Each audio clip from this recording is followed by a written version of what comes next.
You just never know. Hey, good morning, everyone. It is truly a blessing to be here. And Wayne, thank you for that wonderful introduction. You know, let me just tell you from the beginning, I'm very grateful you didn't have any theme music because I had no idea what was going to be there. So, no, you shouldn't. You shouldn't. You shouldn't. You didn't. You know, I can assure you of a couple of things this morning. One, you will not hear the theme music because the half hour that Wayne gave me, I'll be slightly under it. So all of you should see your face. You're like, oh, hell no. But it is, you know, I have been asked, however, to share with you how economic inclusion has helped transform BGE and, more importantly, the communities that we serve. Now, it's important to start out that I define economic inclusion as providing the opportunity to share in the richness and vitality of our global economy. But first, I just want to take some time to thank and share how much BGE appreciates the relationship with the Maryland-Washington Minority Companies Association. The work done by this group to build up minority businesses is so important, not just for the business community, but for the region, which reaps the benefits of more jobs and more opportunities. More specifically, for BGE, we partnered with the association to launch our Focus 25 Supplier Development Academy. We did this to help meet a voluntary goal we established with the Maryland Public Service Commission to award 25% of BGE's spend to diverse suppliers. Now, through Focus 25, we help diverse businesses learn how to successfully compete for large contracts in the private and public sectors. Now, you heard from our colleague at Whiting-Turner earlier today. It's not easy. But the name came from our desire to keep everyone involved zeroed in on achieving that 25% goal. In short, we had to be very focused and intentional about our efforts. And it worked. In 2016, we exceeded the goal, reaching 26% by spending close to $260 million with diverse suppliers. And we set new records in both 2017 and 2018. Last year, we purchased $326 million, or 35%, from diversity-certified businesses. Thank you. Now, this is an extraordinary achievement by any means, considering that in 2012, when I came here from Chicago, it wasn't as dramatic as Wayne made it sound. But when I came here in 2012, we were at $116 million, representing just 14% of our total spend. Since 25% was well within our rearview mirror, we have changed the program's name to Focus Forward Supplier Diversity Academy. Our fourth class is about to begin the program. We would not have achieved that level of success so quickly without the support of the association and Wayne and Patricia Frazier. Thank you, Wayne.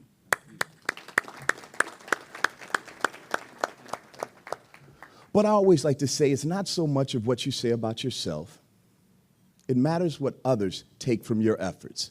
So let me share with you, one of our supplier graduate firms, a local construction company, has grown from 50 employees to 275 over the past 3 years.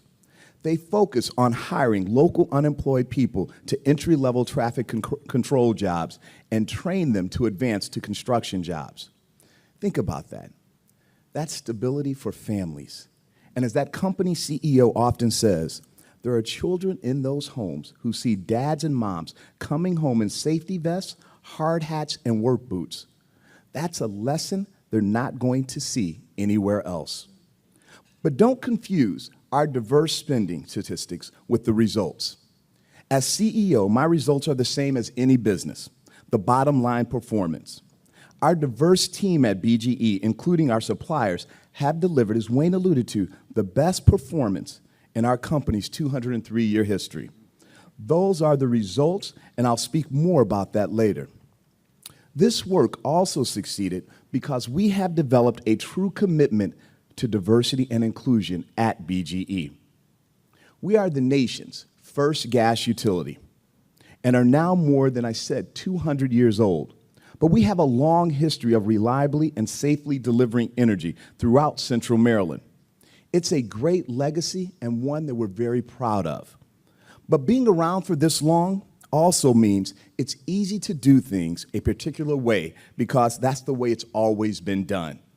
But that's not BGE.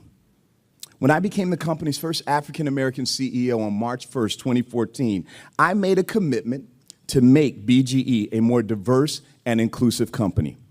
The idea was that through diverse and inclusive leadership, hiring practices, business engagement, and collaboration, we could take BGE's impact on the communities we serve to the next level. Our Focus Forward program is just one example. In order for diversity and inclusion to become part of our culture, it is critical that my top leaders also reflect these values. Our executive leadership team has been transformed so that it is more reflective of our employees and customers that we serve. Among our 18-person executive leadership team, inclusive of my chief of staff, we have 3 African-American men, 3 Latino men, 5 women, 2 of them which are African-American, and 7 Caucasian males.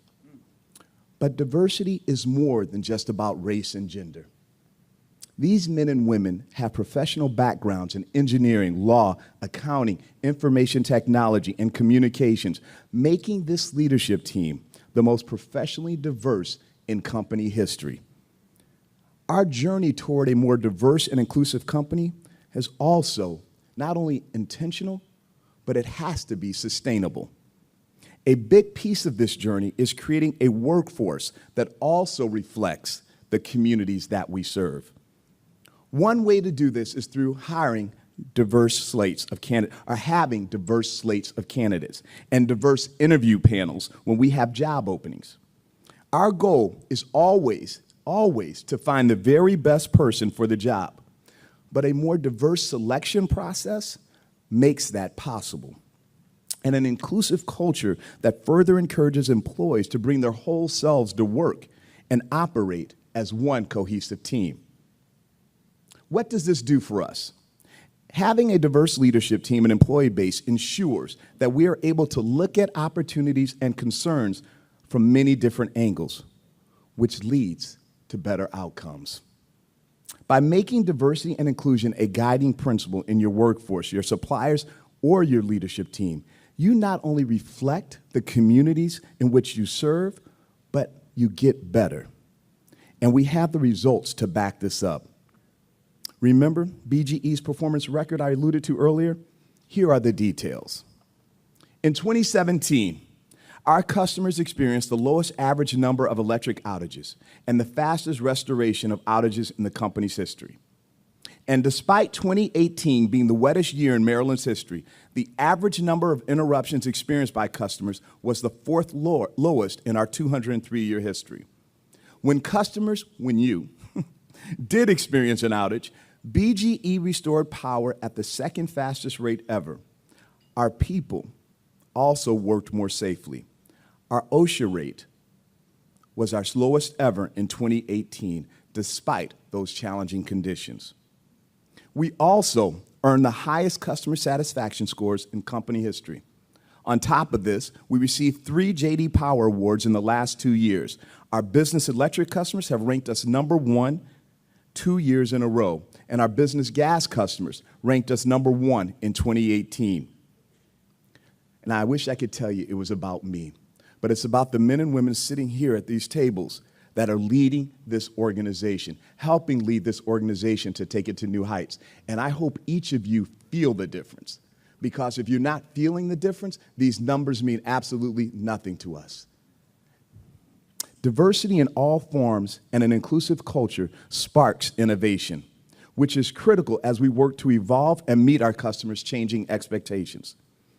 As BGE's journey toward a more diverse and inclusive company continues, we want to be a company, we have to be a company that engages with people from all walks of life. That includes strengthening the workforce in this region by ensuring that it's more diverse. In order to accomplish this, We need to have an established pipeline of diverse talent long before a position opens. This means identifying and cultivating sources of diverse talent, and it means committing to a long-term strategy. Why? Because all these efforts must be sustainable. What we had to overcome was that we were locked into a pattern that was successful in one respect. We consistently filled jobs with qualified candidates. Sounds good enough. But it did not deliver a diverse workforce. And why would it? Many of our sources were the family and friends of the incumbent workforce. And we communicated about employment opportunities only in the places where we had always communicated. Newspapers, for instance. We simply were not skilled in sourcing diverse talent, and our challenge has been to build those muscles. One area of focus was our engineering professionals, fed at one time predominantly by white males. For near-term results, we deepened relationships with key partners with engineering programs, the University of Maryland College Park, the University of Maryland Baltimore County, and Morgan State University. We talked with each of these senior administrators about our sourcing needs and current opportunities so they could understand our recruiting challenges. We also identified near-term opportunities for their students, multi-year college-level internships, and in-classroom participation by our engineers to provide a real-world example of engineering principles. A second area of focus was our skilled trades area. Again, we reached out to potential partners and quickly identified 4 partner vocational high schools. We identified one of the major barriers to employment was that a significant number of applicants could not meet the minimum pass score of an industry standard test required for all potential employees. Now, as that story goes, many of us would stop right there and say we tried. But again, we have to be intentional. So we worked to solve the problem. We established a train-the-trainer program where we provided awareness of the CAS test and requirements. We hosted innovation days for teachers where we shared the types of innovative technologies we use to highlight skills necessary to be successful in these targeted jobs. We hosted field trips during the school year where students saw real-world work and discussed actual professions within their trades. Approximately 150 students participate each year.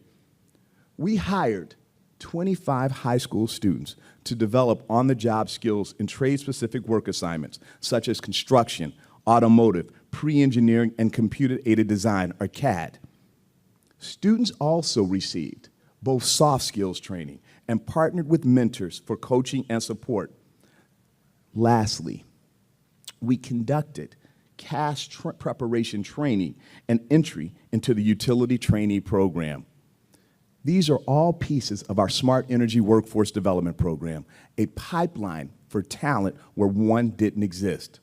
Today, we now have access to the ideas that come from these bright young minds, and where we invest in the students in this area, all of you will have access to a new rich, diverse source of talent. One of my favorite stories about our interns, all of whom I make it a point to meet, involves one young man who was ending his summer with us. He had a tremendous experience at BGE. At the end of the summer, we asked all interns to return their company identification badges to us. He asked, can he keep his? And when I asked him why, he explained that he had never felt the sense of belonging like he had here at BGE. When you can reach someone at that level, ladies and gentlemen, especially a teenager, I submit that our future together is that much brighter. We want all of our stakeholders to feel that level of engagement. Our customers, our employees, our suppliers, and other partners know that we are fully committed to collaborating with them to make a positive difference in our communities. I encourage everyone here to see how your company can make a difference by fully committing to economic inclusion, both in your leadership ranks, your hiring, and your supplier partnerships. I assure you, not only will it benefit your communities, but it can also drive you to new levels of operational excellence. Wayne, Patricia, again, thank you for giving me this time, and I hope we have an opportunity to work together in the future as partners to continue to move Maryland forward. Thank you very much. Yeah.